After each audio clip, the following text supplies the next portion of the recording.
कुलिश उस्मान किस्त नंबर 120 का दूसरा ट्रेलर आया है, लेकिन आपके लिए एक ब्रेकिंग न्यूज़ है कि कुलिश उस्मान किस्त नंबर 120 आप इस हफ्ते नहीं देख पाएंगे। आप इस किस्त को कब देख पाएंगे, ये नहीं इस हफ्ते तो नहीं आएगी, कितने हफ्तों के बाद आ सकती है, आगे चलकर आपको बताएंगे। लेकिन सबसे पहले हम ट्रेलर 2 पर अपना एनालिसिस शुरू करते हैं। बिस्मिल्लाहिर्रहमानिर्रहीम, अस्सलाम वालेकुम। मैं हूं वकील शहजाद और आप देख रहे हैं FSPK ट्रेंड्स। कुलिश उस्मान किस्त नंबर 120 में क्या होने वाला है, एनालिसिस 5 के साथ आपकी खिदमत में हाजिर हैं। इसलिए आज के हमारे मौज़ूआत कुछ इस तरह रहेंगे। आयशा खातून क्यों आग तैमूर को सरदार बनने से रोक रही है, या फिर ये कह लें कि बेंगी खातून के मंसूबे के खिलाफ है, आपको बताएंगे। जरको ताई और अलगुन खातून के दरमियान अलगुन खातून की मां आ चुकी है, इस किरदार को क्यों लाया गया है, इसके साथ साथ जिक्र करेंगे कि ओरहान का नाइमान के पास जाने का मंसूबा क्या हो सकता है, और इसके साथ साथ ये भी जिक्र करेंगे कि कुलिश उस्मान किस्त नंबर 120 कब आएगी, यानी इस हफ्ते तो नहीं आने वाली।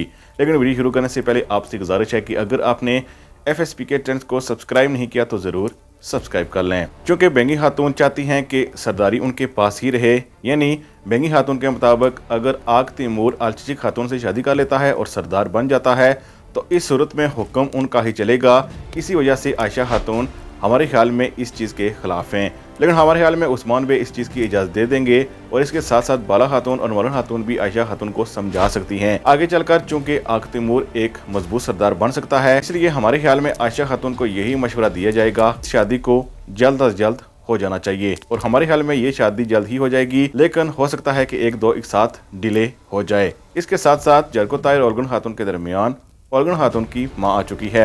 हमारे ख्याल में अलगुन खातून की मां का आना इतना अच्छा नहीं है। सबसे पहले तो हमें लगता है कि जरको ताई शादी की तैयारी कर रहा था, और ट्रेलर में आप देख सकते हैं कि जरको ताई के हाथ में कपड़े हैं, यानी अपनी शादी के लिए वो शॉपिंग कर रहा था। लेकिन इसी दौरान ही अलगुन खातून की मां आ गई हैं। हमारे ख्याल में नया किरदार जो आया है हो सकता है कि ये नेगेटिव किरदार हो, लेकिन जरको ताई और उसकी अच्छी मुलाकात नहीं रही, वो पहले ही जरको ताई के खिलाफ हो चुकी है। हो सकता है कि ये किरदार भी एक फनी किरदार ही हो। हमारा तजिया ये भी कहता है कि ये एक बड़ी मुसीबत भी हो सकती है, और ना सिर्फ ये जरको ताई के लिए मुसीबत हो सकती है, मुमकिन है कि ये उस्मान बे के लिए भी एक बड़ी मुसीबत हो।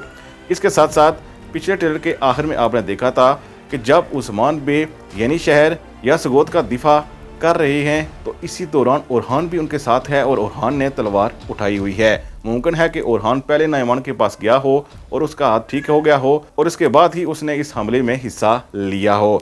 यह मुमकिन है कि इस जंग के दौरान उसके हाथ से तलवार गिर गई हो और उसके बाद ही वो नाइमान के पास गया हो। लेकिन ज़्यादा इम्कान इसी बात के हैं कि नाइमान से सिर्फ अपने हाथ का इलाज करके उसी के नौकरों को ओरहान ने अपने हाथों से मारा है। दूसरी तरफ क्योंकि बुध की रात तुर्की के सदर की स्पीच है, इसलिए कुलिश उस्मान की किस्त नंबर 120 को मनसूख कर दिया गया है, और नई किस्त 5 अप्रैल को आएगी, यानी एक हफ्ता छोड़कर।